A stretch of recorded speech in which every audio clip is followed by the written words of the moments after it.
The letter in Tommy McKinnon's trembling hands might as well have been a death sentence. Final notice, $3,847 due by week's end, or property will be seized. His weathered face told the story of a man who had run out of miracles. "Pa, what's wrong?" Annie asked, setting down the water bucket she'd been carrying from their struggling well. At 23, she had the calloused hands of someone who'd sacrificed her college dreams to keep her family afloat, but her brown eyes still held the intelligence that had once earned her a teaching scholarship. Through the kitchen window, Annie could see her world, her blind mother Mary sitting with the 4 younger girls, ages 4 to 12, all of them depending on the crumbling farm that was about to be ripped away from them. "We have 3 days, Tommy said, his voice hollow. 3 days to find nearly $4,000, or we lose everything." Annie felt her stomach drop. That amount represented 2 years of debt to Royce Henderson, the richest rancher in 3 counties, a man who owned half of Texas and could crush families like theirs without blinking. A cloud of dust appeared on the horizon, growing larger as it approached their modest homestead. Annie's heart clenched with dread as she recognized the gleaming black Cadillac that could only belong to one man. "He's coming," she whispered. Tommy's face went pale. "Stay inside, Annie. Whatever he says, whatever he wants." But Annie straightened her shoulders, lifting her chin with the dignity her mother had taught her. "No, if our family's about to lose everything, I want to face it head-on." The most powerful man in 3 counties was about to step onto their porch, and Annie McKinnon had no idea that her life was about to change in ways she never could have imagined. Royce Henderson stepped out of his Cadillac like a king surveying his domain, his silver hair perfectly groomed despite the Texas heat, his expensive suit a stark contrast to the poverty that surrounded the McKinnon homestead. At 60, he was a man who had built an empire through a combination of shrewd business sense and ruthless determination, and his presence commanded attention even in this humble setting. Annie watched from the kitchen window as her father straightened his shoulders and walked out to greet the most powerful man in 3 counties. Through the thin walls of their house, she could hear every word of their conversation, and what she heard made her blood run cold. "Tommy," Royce's voice carried the casual authority of a man accustomed to being obeyed, "I think you know why I'm here." "Mr. Henderson, sir," Tommy's voice was strained, "I was hoping we might discuss an extension. Maybe work out some kind of payment plan." Tommy," Royce interrupted, his tone almost paternal, "we've been down this road before. You're a good man, but good intentions don't pay debts." Annie pressed her ear closer to the window, her heart pounding as she listened to her father's desperate attempts to negotiate for their survival. But it was what happened next that changed everything. "Could I trouble you for a glass of water?" Royce asked, and before Tommy could respond, Annie was already moving toward the door, her mother's ingrained hospitality overriding her fear. She stepped onto the porch carrying a mason jar filled with their precious well water, her simple cotton dress and sun-kissed skin making her look like something from a painting of rural innocence. When she handed Royce the water, their eyes met for just a moment, and Annie saw something in his gaze that made her stomach churn. A calculating assessment that had nothing to do with their financial situation. "Thank you, miss," Royce said, his voice noticeably softer. "You have excellent manners." Annie nodded politely and turned to go back inside, but she could feel his eyes following her every movement. Something in the air had shifted, and she didn't like it. "Tommy," Royce continued after draining the glass, "I recognize a diamond when I see one." Tommy glanced toward the house where Annie had disappeared, confusion clouding his features. "Annie's a good girl, Mr. Henderson. Works harder than any 2 men I know." "Your girl seems to have well more than beauty," Royce pressed, his tone becoming more pointed. "I travel all over Texas for business, and I've never seen a young woman with such grace and kindness. I really do know how to recognize a diamond when I see one." The compliments sent warning bells clanging in Tommy's head. In their world, when powerful men started noticing poor men's daughters, it rarely ended well for anyone involved. "Mr. Henderson," Tommy said carefully, "I'm not sure what you're getting at." Royce set down the empty glass and looked Tommy directly in the eye. "Listen, Tommy, if you give me your daughter, we can forget about your debt." The words hit Tommy like a physical blow. He staggered backward, his face flushing with anger and disbelief. What kind of man do you think I am? He exploded. I would never sell my daughter. She's barely past 20, and you're old enough to be her grandfather. Royce held up his hands, laughing at the misunderstanding. Easy there, Tommy. I think you've got the wrong idea. I'm not talking about myself. I'm talking about my youngest son, Chase. He's 27, a good man, but he has some challenges that make it difficult for him to find a wife among the society ladies. Tommy's anger subsided slightly, replaced by wariness. Everyone in the county knew about Chase Henderson, the son who had been injured in a riding accident years ago and now walked with a pronounced limp. The local gossips whispered that he was bitter and reclusive, that his disability had turned him into something of a hermit on his father's vast ranch. Your boy's a grown man, Tommy said slowly. Why doesn't he find his own wife? Because, Royce's voice carried a note of paternal pain. The girls from good families see the limp and decide they can do better. Chase has given up on the idea of marriage, but I haven't given up on seeing him happy. Your Annie, she seems like the kind of woman who might see past physical imperfections to the man underneath. Tommy shook his head vehemently. Annie's not for sale, Mr. Henderson. I'll find another way to pay what I owe. Royce studied Tommy's face for a long moment, then nodded with what appeared to be genuine respect. I understand, Tommy. You're a good father. But think about it. I'll be staying at the Rustwood Ranch Hotel until the end of the week. If you change your mind, the offer stands. Your debt wiped clean, and your daughter married into one of the wealthiest families in Texas. As Royce's Cadillac disappeared in another cloud of dust, Tommy stood alone on his porch, feeling like a man drowning in an ocean of impossible choices. Inside the house, Annie pressed her back against the kitchen wall, her mind reeling from what she had overheard. The seed of an idea was beginning to form in her mind, an idea so dangerous and desperate that it terrified her even as it offered hope. But as she looked around at her struggling family, at her blind mother and her young sisters who deserved better than poverty and uncertainty, Annie began to wonder if sometimes the most unthinkable choices were the only ones that made sense. The dinner table that night was quieter than usual, the weight of unspoken truths hanging in the air like smoke from their meager fire.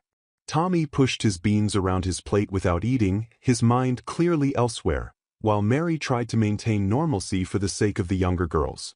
Only Annie seemed to have any appetite, though it was false bravado designed to keep her sisters from sensing the family's desperation. Pa, Annie said quietly after the younger ones had been sent to bed, I heard what Mr. Henderson said today. Tommy's head snapped up, his face flushing with embarrassment and anger. Annie McKinnon, you know better than to eavesdrop on private conversations. I heard my name, she replied simply, meeting his gaze with steady brown eyes that held wisdom beyond her 23 years. I think that gives me the right to know what's being discussed. Mary reached across the table and found Annie's hand. What are you two talking about? Tommy sighed heavily and explained Royce Henderson's proposition, watching his wife's face cycle through the same emotions he had experienced: shock, anger, and finally, a desperate calculation that broke his heart. You told him no, of course, Mary said, though her voice lacked conviction.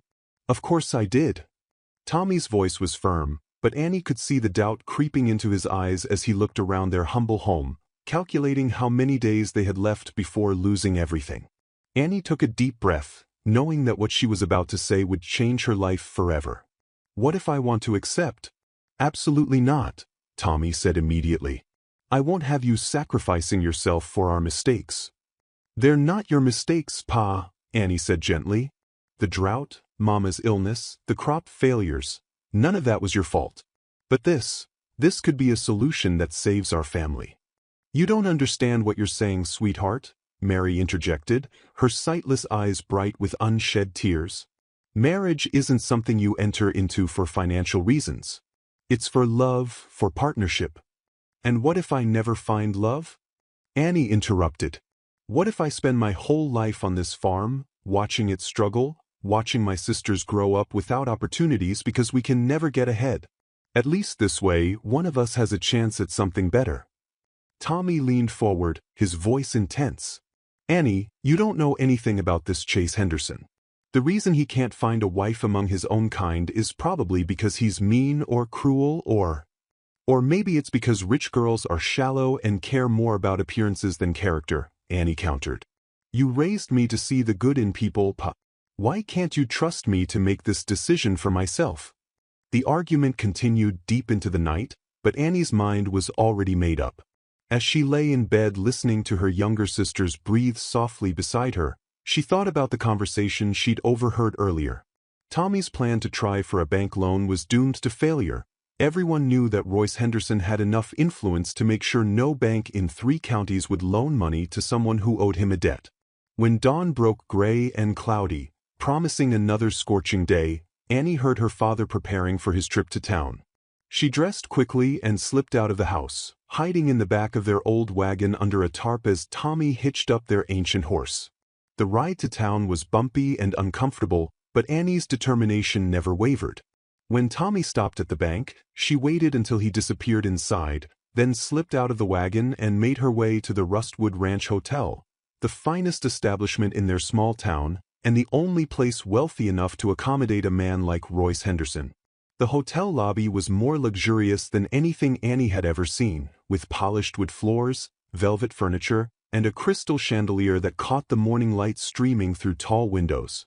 She felt completely out of place in her simple cotton dress and worn boots, but she straightened her shoulders and approached the front desk with all the dignity she could muster. "I need to speak with Mr. Royce Henderson," she told the clerk, whose disdainful glance took in her obviously poor appearance. "Tell him Annie McKinnon is here to see him." 20 minutes later, Annie sat across from Royce Henderson in the hotel's elegant parlor, her hands folded carefully in her lap as she delivered the speech she had rehearsed during the sleepless night. "Mr. Henderson," she began, her voice steady despite the magnitude of what she was proposing, "I overheard your conversation with my father yesterday. I want you to know that I accept your offer." Royce leaned back in his leather chair, studying her with the same calculating gaze she remembered from the previous day. "Your father was quite clear that he wouldn't allow such an arrangement." "My father is a good man who wants to protect me," Annie replied. "But I'm old enough to make my own decisions, and I've decided that marrying your son is the best choice for everyone involved." "And why is that, Miss McKinnon?" Annie lifted her chin, meeting his gaze directly. "Because my family is going to lose everything if something doesn't change. Because my sisters deserve a chance to go to school and have opportunities one never had. And because maybe your son deserves a wife who wants to marry him for who he is, not what he has." Royce was quiet for a long moment, and Annie could see a flicker of respect in his eyes. "You have courage, young lady. But I can't proceed without your father's blessing. That's not how honorable men conduct business." Annie felt her heart sink, but Royce held up a hand. "However, I can promise you this, I'll speak with your father again. I'll make it clear that this was your idea, your choice. If he agrees to give his blessing, then my wife Margot and I will be happy to welcome you into our family." As Annie walked back toward the bank to meet her father, her heart pounded with a mixture of fear and hope. She had just committed to marrying a man she had never met, a man who might be cruel or bitter or worse. But she had also taken the first step towards saving her family from destitution. Sometimes, Annie reflected, love was not about passion or romance. Sometimes, love was about sacrifice, about putting the needs of others before your own dreams. And if that wasn't the kind of love that poets wrote about, it was still the kind of love that changed the world, one difficult choice at a time. Tommy's face went through a series of expressions when he found Annie waiting by their wagon outside the bank: confusion, realization, and finally, a mixture of pride and heartbreak that made her chest tighten with emotion. "Annie," he said quietly, "what have you done?" "What I had to do, Pa," she replied, taking his calloused hands in hers. "The bank said no, didn't they?" Tommy's silence was answer enough. Annie could see the defeat in his shoulders, the weight of a man who had run out of options and was facing the destruction of everything he had worked for. "Mr. Henderson will be coming to the house this evening," Annie continued gently. "He wants to discuss the arrangement with your blessing." "And if I refuse to give it?" Annie looked at her father with eyes that held a strength he had never seen before. "Then I'll respect your decision, Pa." But I'll also watch our family lose everything, and I'll know that I could have prevented it. The ride home was silent, both of them lost in their own thoughts. When they arrived at the house, Annie went immediately to help her mother with the younger girls while Tommy sat on the porch, staring out at the land that had been his life's work. When Royce Henderson's Cadillac appeared on the horizon that evening, the entire McKinnon family was waiting. Annie had bathed and put on her best dress, a simple blue cotton that her mother had made for church services. She had braided her long brown hair and pinched her cheeks for color, wanting to look as presentable as possible for what might be the most important conversation of her life. Royce arrived with his wife Margot, an elegant woman in her mid-50s whose kind eyes and gentle manner immediately put Annie at ease. While Tommy and Royce discussed the practical aspects of the arrangement on the porch, Margot sat with Annie and Mary in the kitchen, asking gentle questions about Annie's interests and dreams. "My dear," Margot said softly, "I want you to understand that this doesn't have to be a loveless arrangement. Chase is a good man, wounded, perhaps, and certainly stubborn, but he has a kind heart underneath all that defensive armor." "What happened to him?" Annie asked, curiosity overcoming her nervousness. Margot's expression grew sad. "A riding accident when he was 19. A stallion threw him, and he landed badly. The doctors said he was lucky to walk at all, but the injury left him with a permanent limp. Worse than the physical damage, though, was what it did to his confidence. He was always the athletic one, the one who rode like he was born in the saddle. After the accident, he became different, angry, withdrawn. And he's never married? He's convinced himself that no woman could love a broken man," Margot said with obvious frustration. "He's had opportunities, there have been women who were interested, but he drives them away before they can get close enough to hurt him." Annie absorbed this information, beginning to form a picture of the man she was agreeing to marry. A hurt soul who had built walls around himself, convinced that his physical imperfection made him unworthy of love.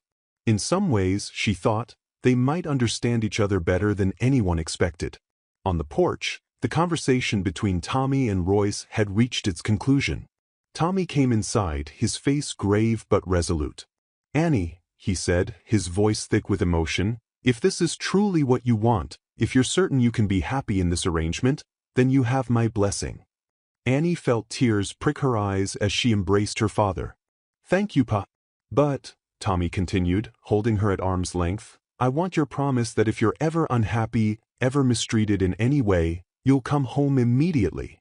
Family is family, and no debt is worth your suffering." "I promise," Annie whispered. 3 days later, Annie stood in the yard of her childhood home with a single carpetbag containing her few possessions. Her sisters clung to her, tears streaming down their faces, while Mary held her eldest daughter with a grip that spoke of maternal fear and love in equal measure. "Write to us," Mary whispered. "Every week. I want to know that you're well and happy." "I will, Mama," Annie promised, though her own voice was shaking with emotion. As Royce's Cadillac pulled away from the McKinnon homestead, Annie turned in her seat to watch her family and her childhood home disappear in the distance. She was traveling toward a future that was completely unknown, toward a marriage with a man she had never met, toward a life that was as terrifying as it was hopeful.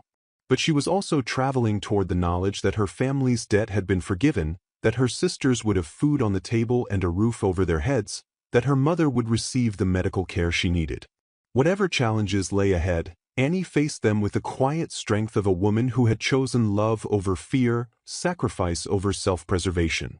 The Henderson Ranch appeared on the horizon as the sun began to set, its sprawling buildings and endless pastures a testament to generations of wealth and success. Somewhere in that vast estate was the man who would become her husband, the wounded soul she had agreed to spend her life with. Annie straightened her shoulders and lifted her chin, ready to meet whatever destiny awaited her with courage and grace. After all, she thought with a small smile, she was Tommy McKinnon's daughter, and McKinnons didn't back down from a challenge, no matter how daunting it might seem. The Henderson Ranch was unlike anything Annie had ever imagined. Sprawling across thousands of acres, it featured a main house that looked more like a mansion from her schoolbooks, with white columns, wraparound porches, and windows that glowed warmly in the evening light. Outbuildings dotted the landscape, barns, stables, worker housing, creating what amounted to a small town dedicated to the business of raising cattle and horses. As their car approached the main house, Annie caught sight of a figure on the front porch, partially hidden in the shadows cast by the setting sun. Even from a distance, she could see he was tall and broad-shouldered, and when he shifted his weight, the slight awkwardness of his movement confirmed what she already knew. This was Chase Henderson, the man she had agreed to marry. Margot reached over and squeezed Annie's hand. "Remember, dear, first impressions aren't always accurate. Give him time to show you who he really is." The car stopped in front of the house, and Royce immediately got out to help Annie with her modest bag. As they approached the porch, Annie got her first clear look at her intended husband, and what she saw took her breath away. Chase Henderson was nothing like she had expected. Despite his father's talk of finding a wife for a broken man, the man standing before her was devastatingly handsome. His dark hair caught the porch light, his green eyes were intelligent and intense, and his strong jaw was set in an expression of barely controlled anger. The limp that Margot had described was noticeable but hardly disfiguring. If anything, it added a certain gravity to his bearing. "Chase," Royce said with forced cheerfulness, "I'd like you to meet Annie McKinnon." Annie stepped forward, extending her hand with the same polite confidence she had shown at the hotel. "Mr. Henderson, it's a pleasure to meet you." Chase stared at her offered hand for a long moment before taking it briefly, his touch warm but impersonal. "Miss McKinnon," he said, his voice carrying a bitter edge that made Annie's heart sink. "I suppose my father has explained the arrangement." "He has," Annie replied calmly, though inside she was reeling from the hostility in his tone. "And you're comfortable with the idea of marrying a cripple for money?" The cruel words hung in the air like a slap. Annie felt Margot stiffen beside her and saw Royce's face flush with anger, but she kept her own expression steady. "I'm comfortable with the idea of marrying a good man who needs a partner," she replied quietly. "As for the rest, I think that says more about your opinion of yourself than it does about mine." Chase's eyes widened slightly, clearly not expecting such a direct response. For a moment, the anger in his expression flickered, replaced by something that might have been surprise or even respect. "Dinner will be ready in an hour," Margot interjected smoothly, shooting her son a warning look. "Annie, let me show you to your room so you can freshen up." As they moved into the house, Annie caught a glimpse of Chase's face and saw something that broke her heart. Beneath the anger and bitterness was a profound sadness, the look of a man who had convinced himself he was unworthy of love. The guest room Margot showed her to was larger than the entire bedroom Annie had shared with her sisters, with its own private bathroom and windows that looked out over the rolling pastures. After Margot left her alone to settle in, Annie sat on the edge of the bed and tried to process everything that had happened. She had expected to marry a bitter invalid and instead found herself facing a man whose beauty was only matched by his pain. She had expected grateful acceptance and instead been met with hostility and suspicion. Nothing about this situation was going to be as simple as she had hoped. Dinner was a tense affair, with Royce and Margot carrying most of the conversation while Chase ate in sullen silence and Annie tried to navigate the unfamiliar territory of formal dining. She had never seen so many forks or eaten from such fine china, but she watched the others carefully and managed to avoid any major social blunders. "Annie," Margot said warmly, "your father mentioned that you had to leave school to help with the farm. What were you studying?" "I was hoping to become a teacher," Annie replied, grateful for a neutral topic. "I love working with children, helping them discover new ideas." "That's wonderful," Margot continued. "We have a small schoolhouse here on the ranch for the workers' children. Perhaps you might be interested in helping out there." Annie's face lit up with genuine enthusiasm. "I would love that." For the first time since they'd met, Chase looked directly at her, his expression unreadable. "My mother believes in finding useful occupations for everyone," he said, his tone neutral but carrying an undercurrent of something Annie couldn't identify. "I believe in using the gifts God gave us," Annie replied simply. "Everyone has something valuable to contribute." After dinner, Royce and Margot made their excuses and retired early, clearly wanting to give Annie and Chase time alone to get acquainted. The two of them sat in the large living room, the silence stretching awkwardly between them until Chase finally spoke. "You don't have to pretend with me," he said bluntly. "I know why you're here. My father paid your family's debts, and in exchange, you agreed to marry the family disappointment. We can make this work without any romantic nonsense." Annie studied his face, seeing the walls he had built around himself as clearly as if they were made of stone. "Is that what you think you are? A disappointment?" "I think I'm a realist," Chase replied harshly. "I know what I am and what I'm not. And I'm not the kind of man that women dream of marrying." Annie was quiet for a moment, choosing her words carefully. "You're right that I came here because of my family situation. I won't lie about that. But you're wrong about everything else." "Am I?" "Yes," she said firmly. "You're wrong if you think I see you as damaged goods. You're wrong if you think your worth is determined by how perfectly you can walk. And you're wrong if you think this has to be a loveless arrangement." Chase's expression shifted, confusion replacing some of the anger. "You don't know me." "No," Annie agreed. "But I'd like to. If you'll let me." For just a moment, the walls came down, and Annie saw a glimpse of the man Chase might have been before pain and bitterness changed him, vulnerable, hopeful, and desperately lonely. Then the barriers slammed back into place, and he stood up abruptly. "I'm going to bed," he announced. "Good night, Miss McKinnon." As Annie watched him walk away, favoring his injured leg but moving with dignity and strength, she felt her heart go out to him. Tomorrow, she decided, she would begin the delicate work of showing Chase Henderson that sometimes the most beautiful souls came in packages that the world had labeled as broken. She had come here to save her family, but perhaps, if she was very lucky and very patient, she might also save the wounded man who would become her husband. 3 weeks into their arrangement, Annie had found her rhythm on the Henderson ranch. She taught the workers' children each morning, helped Margot with household management, and had earned the respect of everyone on the property, everyone except the man she was supposed to marry. Chase watched her from a distance like a hawk studying prey, his expression unreadable as she effortlessly integrated herself into their world. But something was changing. Annie caught him staring sometimes, saw the way his jaw tightened when other ranch hands spoke to her with obvious admiration. The breakthrough came on a Tuesday when Chase was working with Thunder, the stallion that had thrown him years ago. Annie had been hanging laundry nearby when she heard the commotion. The horse had reared and Chase, caught off balance, had fallen hard. Without thinking, Annie vaulted the fence and approached the agitated stallion with calm confidence. "Easy boy," she murmured, her voice soothing. "Nobody's going to hurt you." Within minutes, she had the horse calm enough for the ranch hands to help Chase to his feet.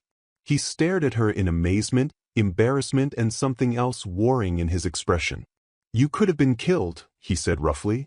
"So could you," Annie replied, studying his face for injuries. "Are you hurt?"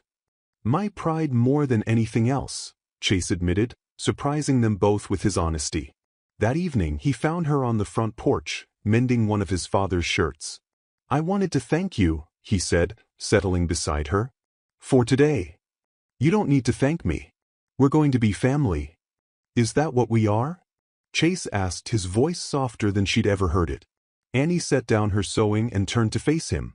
"I don't know what we are yet, but I know what we could be if we both wanted it." The air between them crackled with unspoken possibilities. Chase reached out and touched her hand, the contact sending electricity up her arm. "Annie," he began, his voice rough with emotion.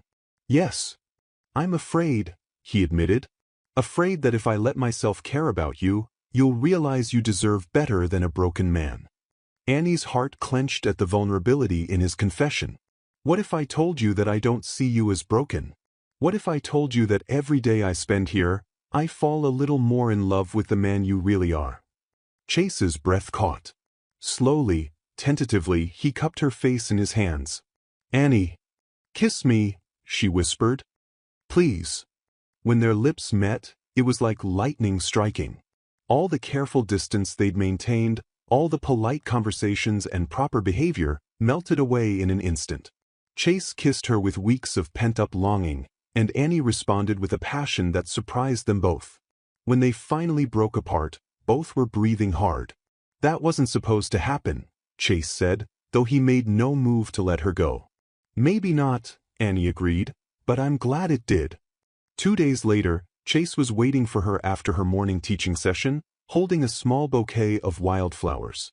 I thought maybe you'd like to see more of the ranch, he said, suddenly shy. If you're not too busy. Annie's smile could have lit up the entire state of Texas. I'd love that. They spent the day riding across the vast Henderson property, and for the first time since arriving, Annie felt truly happy.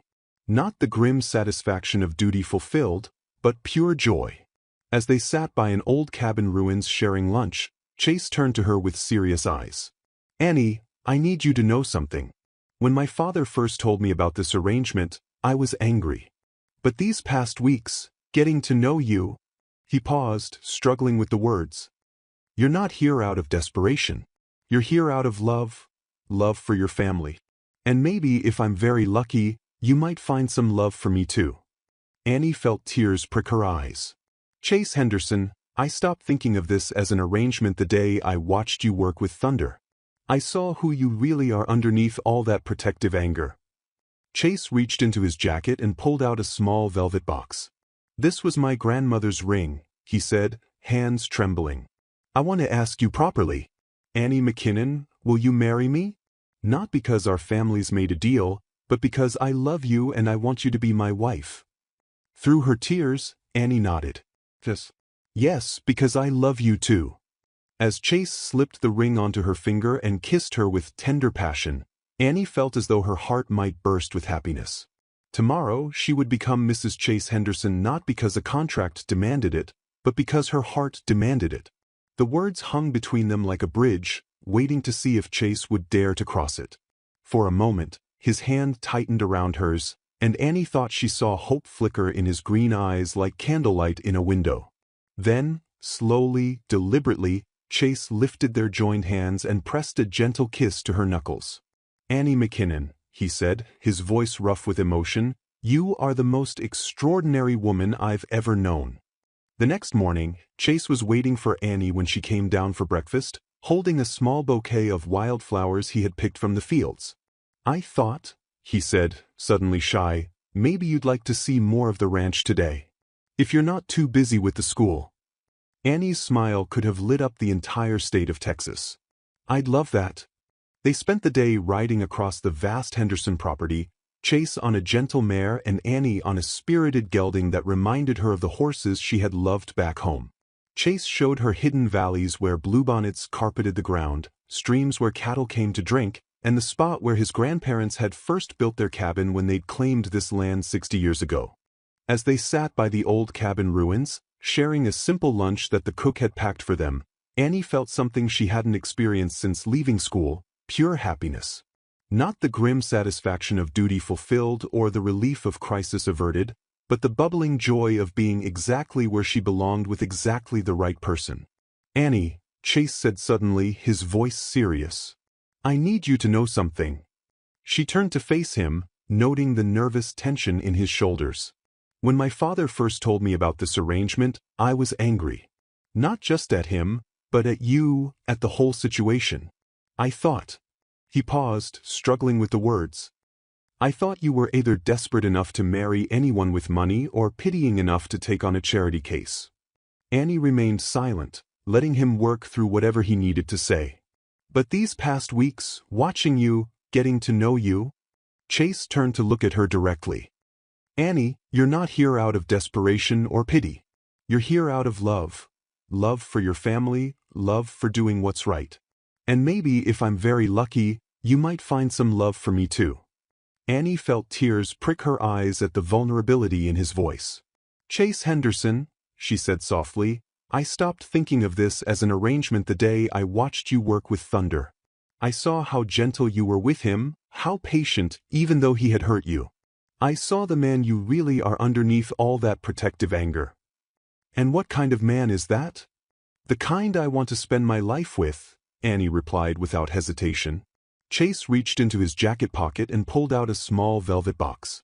This was my grandmother's ring, he said, his hands trembling slightly as he opened it to reveal a delicate gold band set with a modest but beautiful diamond. I know we're supposed to be married anyway because of the arrangement, but I want to ask you properly. Annie McKinnon, will you marry me? Not because our families made a deal, but because I love you and I want you to be my wife." Annie's tears spilled over as she nodded, unable to speak past the emotion clogging her throat. Chase slipped the ring onto her finger with infinite care, then cupped her face in his hands and kissed her with all the tenderness and passion of a man who had found something he thought was lost forever. When they finally broke apart, both of them were crying and laughing at the same time. "I love you too," Annie whispered against his lips. "I love you so much it scares me." "Then we'll be scared together," Chase replied, pulling her close. "And maybe, if we're very brave, we'll build something beautiful out of this frightened love." As they rode back toward the main house, Annie's left hand secure on the reins and Chase's grandmother's ring catching the afternoon sunlight, Annie felt as though her heart might burst with happiness. She had come to the Henderson Ranch as a sacrifice, a daughter sold to pay her family's debts. But somewhere along the way she had found something infinitely more valuable than financial security. She had found love, real, honest, transformative love that saw past imperfections to the souls beneath. And tomorrow, she would become Mrs. Chase Henderson not because a contract demanded it, but because her heart demanded it. 2 days before their planned wedding, Tommy McKinnon arrived at the Henderson Ranch in his old wagon, dressed in his Sunday best and carrying a small wooden box that contained Annie's mother's pearl necklace, the only valuable thing the family owned that hadn't been sold or lost to debt. Annie flew into her father's arms the moment she saw him, tears of joy streaming down her face. "I can't believe you're here. Wouldn't miss my eldest daughter's wedding for the world," Tommy said, holding her tight. "Besides, your mama would never forgive me if I didn't give you her pearls to wear." Chase watched the reunion from the porch, a smile playing at the corners of his mouth.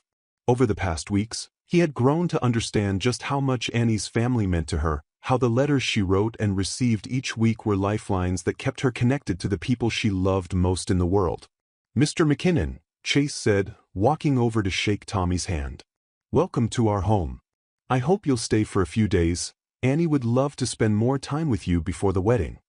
Tommy studied the young man who was about to become his son-in-law, noting the obvious love in his eyes when he looked at Annie and the protective way he stayed close to her side. "I'd be honored to, son." That evening, the three of them sat on the front porch, watching the sunset paint the Texas sky in shades of gold and crimson.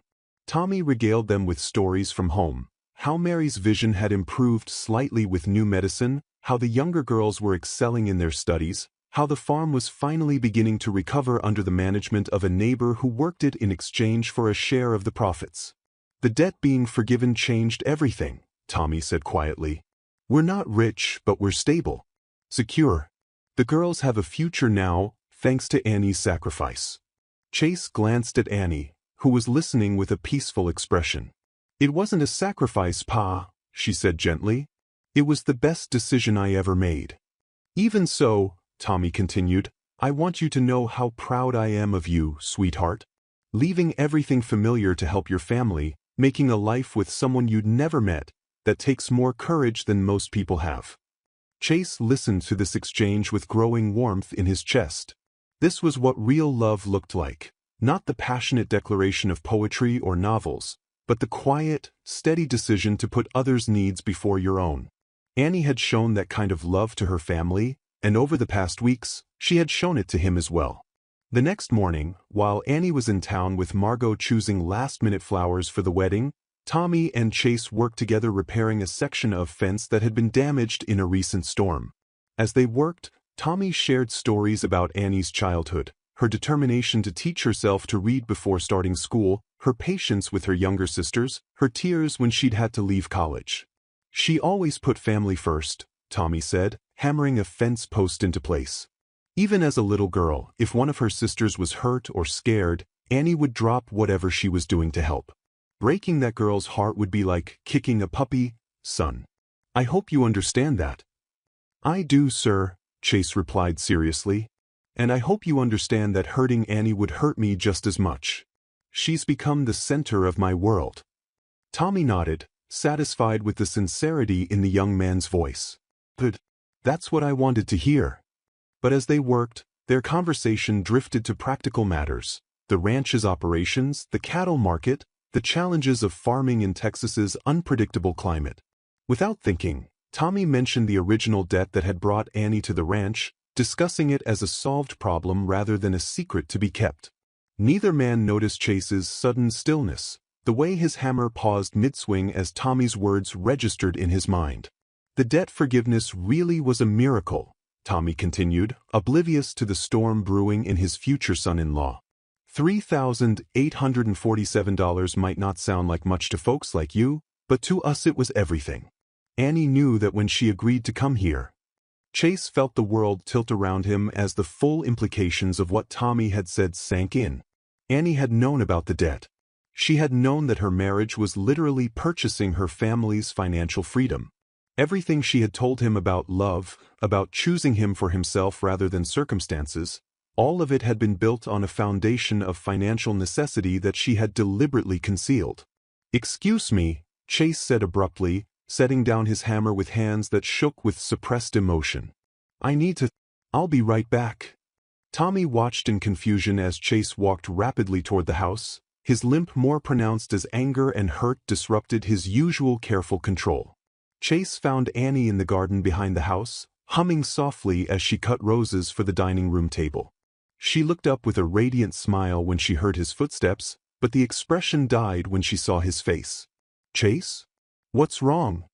"I had an interesting conversation with your father," Chase said, his voice dangerously quiet, "about debts and arrangements, and the real reason you're here." Annie felt the blood drain from her face as understanding dawned. "Chase, let me explain." "Explain what?" Chase's voice rose as weeks of buried insecurity and pain erupted like a dam bursting. "Explain how you've been lying to me for weeks?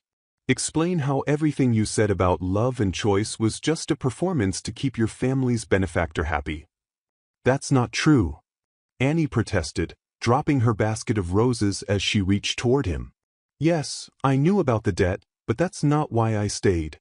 That's not why I fell in love with you. Isn't it?" Chase's laugh was bitter and harsh. "Your family gets their debts forgiven, they get to keep their land, your sisters get to go to school, and all it costs is poor Annie sacrificing herself to marry the crippled son of the family that owns half of Texas." "Don't you dare," Annie said, her own temper finally flaring. "Don't you dare reduce what we have to money and pity. You know me better than that." "Do I?" Chase shot back. "Because the woman I thought I knew was honest. The woman I thought I knew chose to be here because she wanted to be, not because her family's survival depended on it." Annie felt tears streaming down her face, but her voice remained strong. "I am here because I want to be. Yes, I came because of my family situation, but I stayed because of you. I fell in love with you because of who you are, not what you can provide." Chase's eyes darkened as he looked at her. "I thought you were different, Annie. I thought you actually cared about me, not what I could provide for your family." "I am different," Annie shot back, her composure finally cracking. "I do care about you. Yes, I came here because of my family's debt, but I fell in love with you because of who you are. How can you not see that after everything we've shared? How convenient that loving me also happens to solve all your family's problems," Chase said, the words cutting like a blade. Annie stared at him as if he'd slapped her. "If that's what you really think of me," she said quietly, her voice breaking, "then you never knew me at all." Annie looked at him for one long moment, memorizing his face, trying to see past the anger to the fear underneath. "I love you, Chase Henderson," she said simply. "I love you enough to walk away if that's what you really want. But don't pretend this is about honesty or money or arrangements. This is about you being so afraid of being hurt that you'd rather destroy something beautiful than risk believing in it." Without another word, Annie turned and walked toward the house, leaving Chase alone in the garden with the scattered roses and the bitter taste of his own self-destruction. Annie's departure from the Henderson ranch was as quiet as her arrival had been momentous. She packed her few belongings in the same carpetbag she had brought, leaving behind the beautiful dresses Margot had bought for her and the books Chase had given her to read. The only thing she kept was his grandmother's ring, which she placed in a small envelope along with a letter she had written in the sleepless hours before dawn. Margot found her in the kitchen as the sun was rising, her eyes red from crying but her resolve unshaken. "Annie dear," Margot said softly, "surely this can be worked out." Chase was angry and hurt, but he was also right, Annie interrupted gently. "I should have told him about the debt from the beginning. I let him believe something that wasn't entirely true, and now he can't trust me." "You let him believe you cared for him," Margot protested. "That was true, wasn't it?" "It was the truest thing I've ever felt," Annie replied, her voice breaking slightly. "But that doesn't matter now. He's convinced himself that I was just playing a role, and maybe it's better this way. Maybe he deserves someone who doesn't come with complications." Tommy drove Annie home in uncomfortable silence, both of them lost in their own thoughts. He blamed himself for the disaster. If he hadn't mentioned the debt, if he had been more careful with his words, his daughter would be preparing for her wedding instead of returning home with a broken heart. The McKinnon homestead looked exactly the same as when Annie had left it 2 months ago, but everything felt different now. Her sisters gathered around her with excitement, eager to hear about her adventures at the Grand Ranch, but Annie's forced smiles and carefully edited stories couldn't hide the pain in her eyes. Mary, with the intuition that blindness had sharpened, pulled Annie aside that first evening. "What happened, my darling?" she asked, taking her daughter's hands in her own. "And don't tell me nothing, I can hear heartbreak in your voice." Annie collapsed into her mother's arms then, sobbing out the whole story, the growing love, the proposal, the terrible argument that had destroyed everything. Mary held her daughter and let her cry, understanding that sometimes the heart needed to pour out its pain before it could begin to heal. "Do you love him?" Mary asked when Annie's tears had finally subsided. "More than I thought possible," Annie whispered. "And does he love you? I thought he did. But maybe I was wrong. Maybe what I mistook for love was just gratitude or loneliness or—" "Annie McKinnon," Mary said firmly, "I raised you to be many things, but foolish wasn't one of them.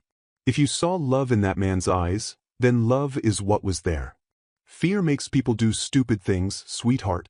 It makes them push away the very things they want most." Back at the Henderson Ranch, Chase was discovering the truth of his mother's words. The house felt empty without Annie's presence, her laughter, her gentle singing as she worked in the garden.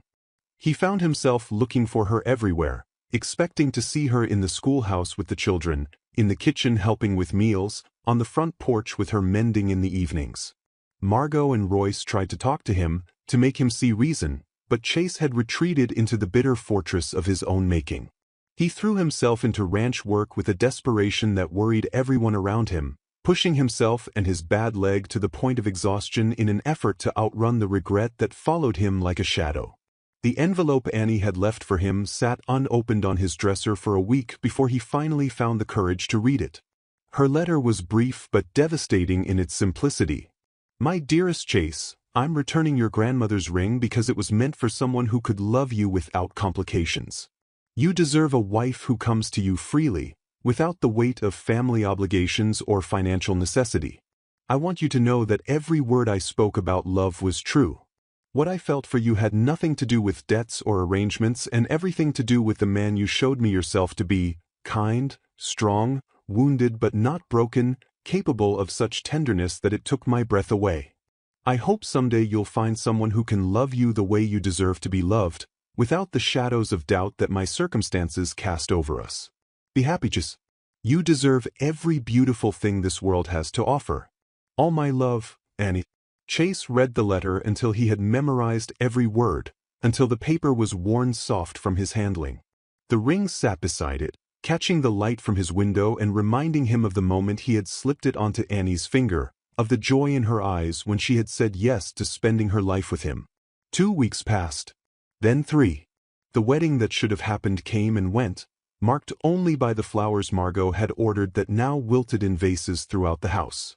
Chase grew thinner, more haggard, driving himself relentlessly during the day and lying awake at night staring at the ceiling and replaying every moment of his time with Annie. It was Thunder, the stallion that had brought them together, who finally broke through Chase's stubborn pride. Chase was working with the horse one evening when Thunder suddenly reared and fought against the lead rope, his wild eyes fixed on something beyond the corral fence. Chase turned to see what had spooked the animal and felt his heart stop. For just a moment, in the gathering dusk, he thought he saw Annie walking toward them across the pasture. But it was only Sarah, one of the ranch hand's daughters, her brown hair and slender build similar enough to create the cruel illusion. The realization that he was hallucinating, that his need for Annie had become so desperate that his mind was conjuring her presence, finally shattered the walls of denial he had built around himself. He loved her. He had loved her completely, unconditionally, and instead of treasuring that love, he had destroyed it with his own fear and pride. Annie had come to him as part of an arrangement, yes, but she had stayed because of love, and he had been too damaged, too afraid to believe in something so beautiful. That night, Chase sat down and wrote his own letter, pouring out his heart and his regrets onto paper. But when morning came, he realized that words weren't enough.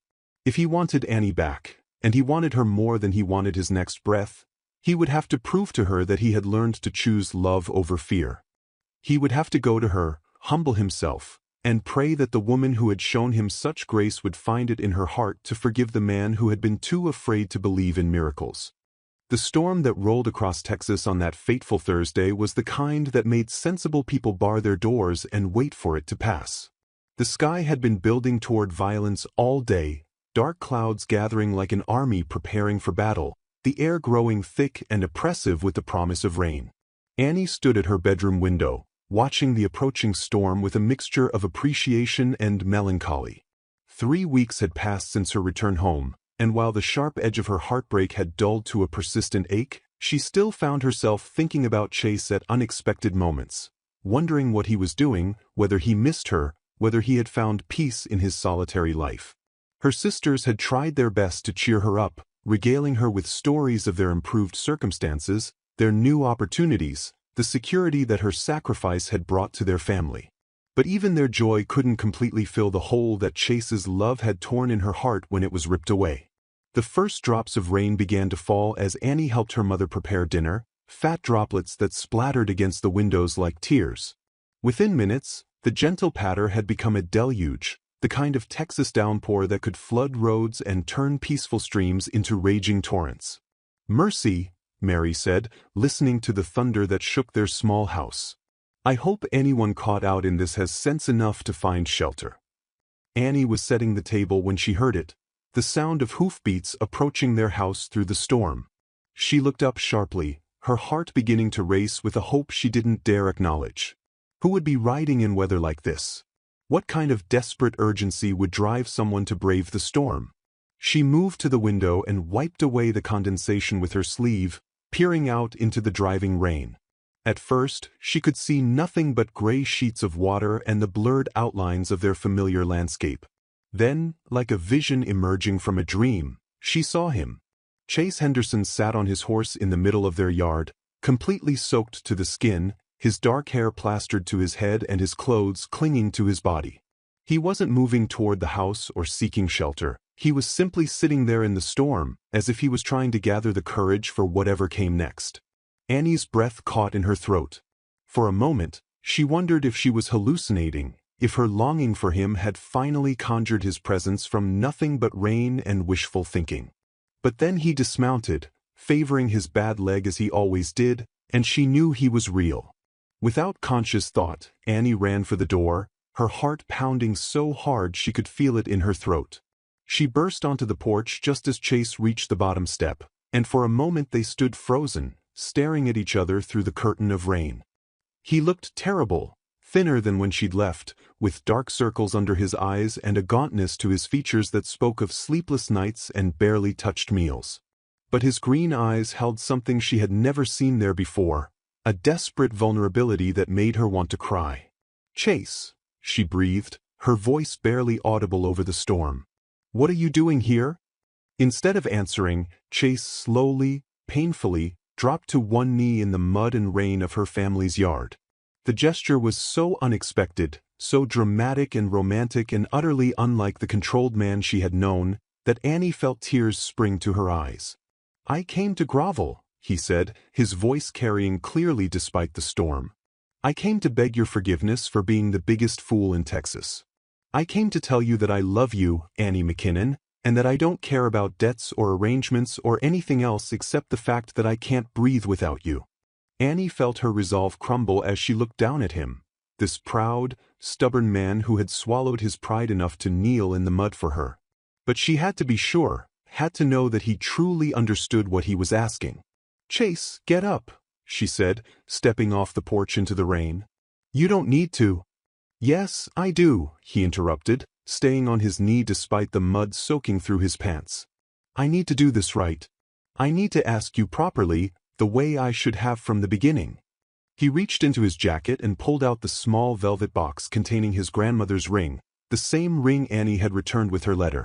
"Annie McKinnon," he said, his voice shaking with emotion, "I don't care why you came to our ranch. I don't care about your family's debt or my father's arrangements or anything that happened before the moment I fell in love with you." Annie sank to her knees in front of him, not caring about her dress or the rain or anything except the man she loved finally understanding what really mattered. "I was a fool," Chase continued, his hands trembling as he held the ring between them. "I was so afraid of being hurt that I threw away the most precious thing I'd ever been given. I threw away your love, and I've regretted it every moment since." "Chase," Annie started, but he held up a hand. "Let me finish," he said. "I need you to know that I believe you. I believe that you loved me, that what we had was real. And I need you to know that I love you, not because you're convenient or grateful or anything else except that you're Annie, and you're everything good and brave and beautiful in this world." He opened the ring box with hands that shook from more than just the cold rain. "Will you marry me, Annie? Not because anyone says you should, not because of any arrangement or debt, but because I love you and I want to spend the rest of my life proving that I'm worthy of the love you showed me." Annie looked into his eyes, those beautiful green eyes that had haunted her dreams, and saw the truth there. Not the bitter suspicion that had driven her away, but the love that had grown between them despite every obstacle, every doubt, every fear. "Yes," she whispered, and then louder, laughing through her tears, "Yes, Chase Henderson, I'll marry you. I'll marry you because I love you, because I never stopped loving you, because you're worth fighting for even when you don't believe it yourself." Chase slipped the ring onto her finger with infinite care, and then they were kissing in the rain, holding each other as if they would never let go again. The storm raged around them, but they were safe in each other's arms, finally home. "I'm sorry," Chase murmured against her lips. "I'm so sorry I hurt you, so sorry I didn't believe." "Hush," Annie said, pressing her fingers to his mouth. "We're here now. That's all that matters." From the porch of the McKinnon house, Tommy and Mary and the 4 younger girls watched the reunion with tears of joy streaming down their faces. Love had conquered fear, trust had overcome doubt, and the daughter they had thought lost to heartbreak was smiling again. 1 month later, Annie McKinnon became Mrs. Chase Henderson in a simple ceremony at the small church where she had been baptized as a child. She wore her mother's pearls and a dress that Margot had lovingly sewn by hand, and when she walked down the aisle toward the man who was waiting for her with tears in his eyes, everyone present understood that they were witnessing something miraculous. Not the miracle of wealth rescuing poverty, or convenience masquerading as love, but the real miracle of 2 wounded souls finding healing in each other, of love that was strong enough to survive doubt and fear and the complications that life insisted on throwing in its path. As Chase and Annie spoke their vows, words they had written themselves, words that spoke of choice and commitment and the decision to love each other through whatever storms might come, the entire congregation understood that some love stories begin with business arrangements but end with something far more valuable than money could ever buy. They end with hope, with healing, and with the quiet certainty that love, real love, can indeed conquer all. 5 years later, Annie Henderson stood in the kitchen of their own home, a beautiful house that Chase had built for her on a hill overlooking the main Henderson ranch. In her arms, she held their 2-year-old son, Thomas, named for her father, while their 4-year-old daughter, Mary, named for Annie's mother, played at her feet with a collection of wooden horses that Chase had carved by hand. Through the window, she could see Chase working with a group of students in the riding arena they had built together. The Henderson Ranch Therapeutic Riding Program had become his passion project, a place where children and adults with disabilities could experience the freedom and confidence that came from working with horses. "Look, Mama," Mary said, pointing excitedly toward the arena. "Daddy's teaching Jimmy to ride." Annie smiled as she watched her husband patiently guide a young boy with cerebral palsy through his first solo ride. Chase's own limp had never fully healed, but it had given him a unique understanding of what it meant to overcome physical challenges. The children he worked with adored him, drawn to his quiet strength and his complete absence of pity. The little schoolhouse where Annie had first taught the ranch workers' children had been expanded into a full school that served families from 3 counties, providing education to children whose parents might not otherwise have been able to afford it. Annie served as the principal now, using the teaching degree she had finally completed through correspondence courses.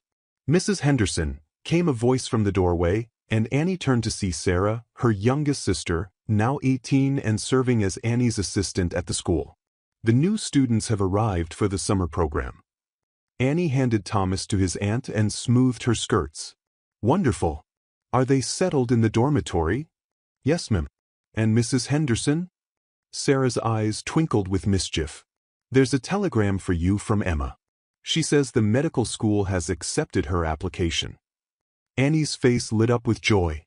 Emma, now 24, would be the first McKinnon woman to become a doctor, her education funded by the scholarship program that Annie and Chase had established in honor of Mary McKinnon's strength and sacrifice. As Annie walked toward the school to greet the new students, she reflected on the strange twists of fate that had brought her to this moment. She had come to the Henderson Ranch as a poor farmer's daughter, selling herself to save her family. But she had found something infinitely more valuable than financial security. She had found love, not just romantic love, though her marriage to Chase grew stronger and more joyful with each passing year, but the love that came from using your gifts to serve others, from building something meaningful with your life, from creating a legacy that would outlast your own brief time on Earth. That evening, as they always did, Annie and Chase sat on their porch watching the sunset paint the Texas sky in brilliant shades of gold and crimson. The children were asleep, the students were settled in their dormitories, and the ranch was quiet except for the gentle lowing of cattle and the whisper of wind through the grass. "Do you ever regret it?" Chase asked, taking her hand in his. It was a question he had asked her many times over the years, always needing reassurance that she had chosen their life freely, without coercion or regret. "Only one thing," Annie replied, as she always did. "What's that?" Annie smiled and leaned against his shoulder, feeling the solid warmth of the man who had become her anchor, her partner, her greatest love. "I regret that it took us so long to trust what we had. I regret the time we lost to fear and doubt." Chase pressed a kiss to the top of her head. "But we found our way back to each other." "Yes," Annie said softly, watching the first stars appear in the darkening sky. "We did." In the distance, Thunder grazed peacefully in the pasture, his wild spirit finally gentled by age and trust. Like his master, the stallion had learned that sometimes the most beautiful transformations came not from breaking but from healing, not from conquest but from love. And in the small farmhouse where Annie had grown up, Tommy and Mary McKinnon sat on their own porch, reading letters from their daughters, all 5 of them now successful, educated, and happy. The debt that had once threatened to destroy their family had become the catalyst for blessings they could never have imagined. Some stories, Annie thought as she drifted off to sleep in her husband's arms, begin with endings, with loss and desperation and impossible choices.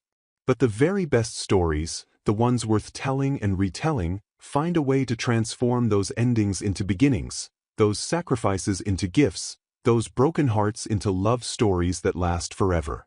And this, she knew with absolute certainty, was one of those stories.